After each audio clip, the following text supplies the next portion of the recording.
Hey everyone, it's Erik at the Hintonburg store today. Today we'll be taking a look at one of our Norco fat bikes and we'll be sorting out some brake rub.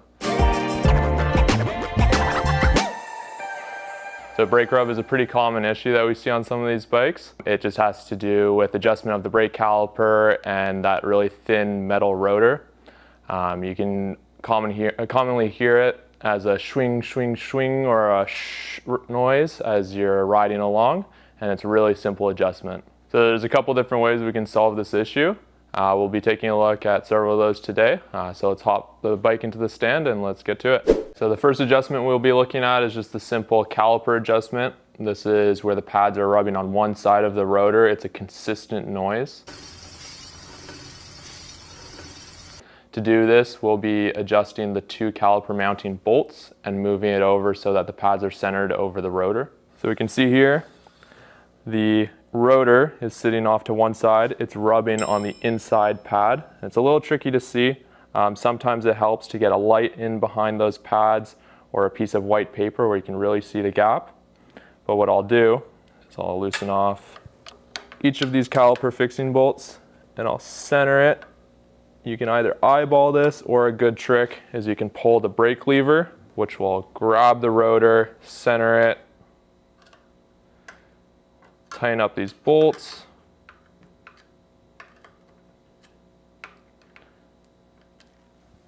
We'll give it a spin and we are noise free. So that's the first of the two easy fixes. So for the second type of rotor rub we'll have is the intermittent type. This comes from your rotor being bent and hitting the pad once throughout the rotations. To work on this, I'll be using my Park Tool DT2. It's a rotor truing fork. So this tool has two slots on it. It has a smaller and a larger slot. The smaller slot is meant to fit over the rotor and is the most commonly used side. And then the larger slot will fit further down onto the rotor and you can do larger bends with it. This is a less commonly used side. So like I said, this is an intermittent sort of rub.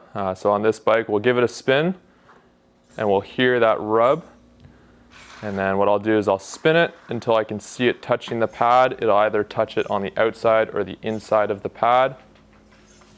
Once we've found the spot where the rotor is rubbing and touching the pads, we'll spin it out of the caliper here.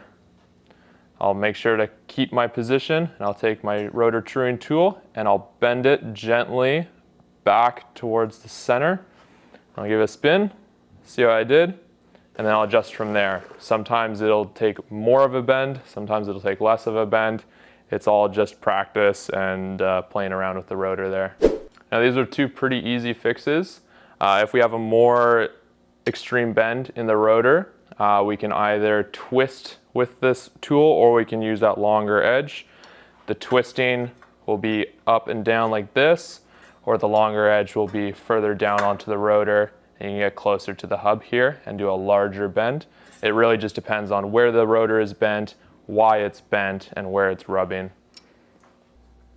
Well, I hope that video is very helpful and informative. It's a very good bit of essential small knowledge for working on your bike here, keeping it going throughout the summer. If you like the video, give us a like, give us a comment, let us know how we did.